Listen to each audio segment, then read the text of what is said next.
Good afternoon. My name's Greg Geneva, and today we're going to talk about conduct policies. So, conduct policies guide operations and reactions to events by employees and leadership of an organization.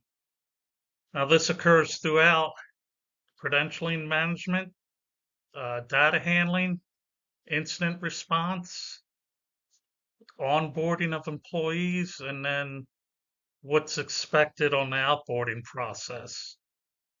The goal of this whole process is data protection, data security, through all aspects of handling it, from your workstation through transmission, storage, retrieval, and destruction in some cases.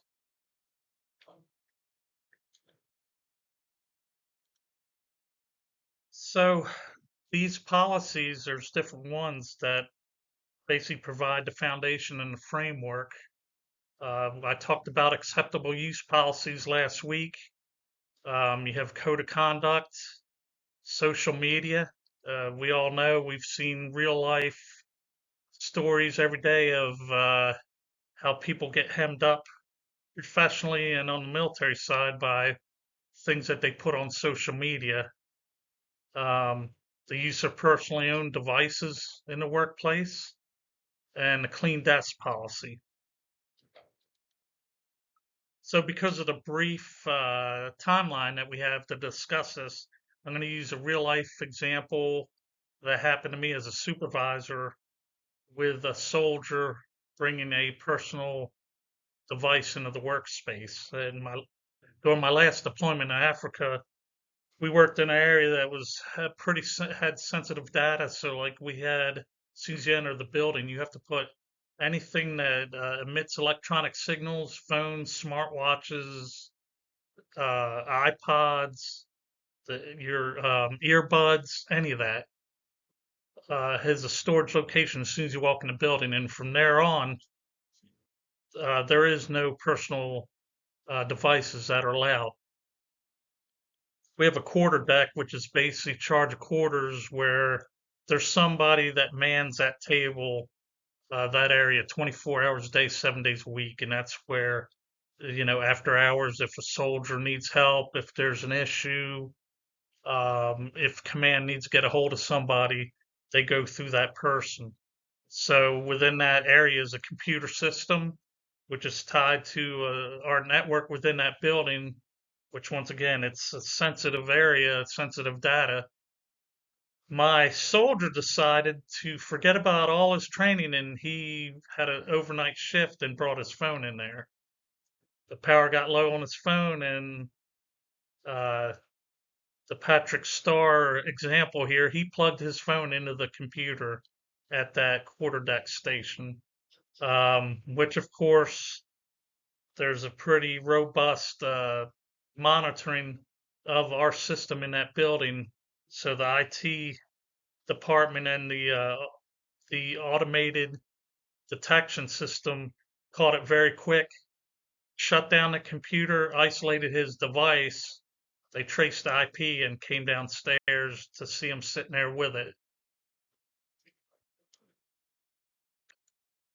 So using that example, then what happened is had to sit him down, counsel him, NJP, non-judicial punishment, because he violated a uniform code of military justice. But part of that was going back and retraining. Um, in all of these different processes, using that example in the military, we do a combination of training.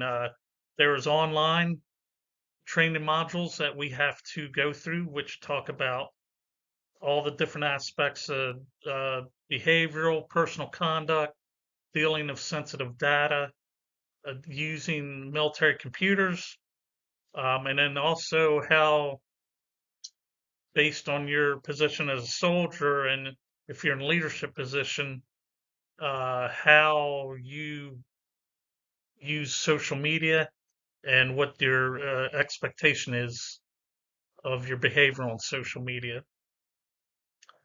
So, and then On top of that, we have briefings once a year where we talk about different things. If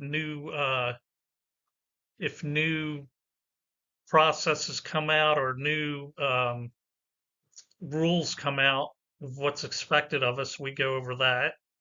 If there's new technology that is out there that it's come widespread, like when the smartwatches came out, we had to brief soldiers on there was a locator within the system of the smartwatch. So if you're overseas in a sensitive area and you're just going out running in a fob or a camp, it tracks your movement. If you upload it to certain websites, then people can go in there and trace your run and the location of your run and how it circles around while you're running in the exact part of the world that you're in. So we've also seen in the Ukrainian and Russian war taking pictures and being able to find their location. So that all goes back to behaviors, expectations, training of the policies, conduct policies of how to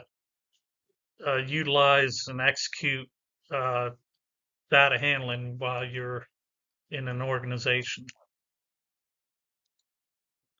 So, conclusion, I know it was really quick and it's a subject that we could spend all day on. It's basically, once again, it's providing an understanding to every employee, regardless of position, regardless of experience, of what's expected to help in the process of cybersecurity and to help in the process of the security operations when it comes to information and data in an organization.